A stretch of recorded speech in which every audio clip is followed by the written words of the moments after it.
আমরা প্রতি দিক থেকে আমরা নিজেদেরকে রক্ষা করব। আর এই রক্ষার কাজে যদি আমরা নিজেরা নিজেদেরকে সামান্যতম একটু এগিয়ে আনতে পারি, তাহলে সেটাই আজকের অনুষ্ঠানের আমাদের সফলতা। আমরা চাই যে আমরা প্রত্যেকে দুর্নীতি বিরোধী কার্যক্রমের সঙ্গে আমরা এগিয়ে আসবো। আজকে দুর্নীতির বিরুদ্ধে তারুণ্যের একতা যে কথাটা প্রতিপাদ্য আমাদের সামনে এসেছে, এই তারুণ্য তরুণ সমাজকে নিয়েই আমরা দুর্নীতি বিরোধী কার্যক্রমে এগিয়ে যেতে চাই। আজকে উপজেলা দুর্নীতি প্রতিরোধ কমিটি আমরা দুর্নীতি প্রতিরোধের জন্য সচেতন সৃষ্টির জন্য কার্যক্রম পরিচালনা করে আসছি। বিভিন্ন কার্যক্রম আমরা বছর জুড়ে করে থাকি।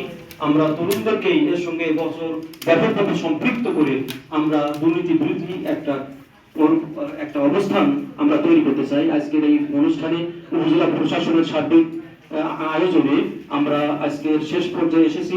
আমরা যারা এখানে দীর্ঘক্ষণ যাবত আমাদের সঙ্গে যারা ছিলেন সবাইকে আমরা সাধুবাদ জানাচ্ছি এবং কষ্ট স্বীকার করে আমাদের সাথে একত্রতা ঘোষণা করে থাকার জন্য সাধুবাদ জানিয়ে আজকের অনুষ্ঠানের প্রধান অতিথি এবং প্রধান আলোচক, মুখ্য আলোচক সহ বিশেষ অতিথি বৃন্দ সহ সকলকে আবারও ধন্যবাদ জানিয়ে আজকের এই অনুষ্ঠানের সমাপ্তি ঘোষণা করছি। আল্লাহ হাফেজ।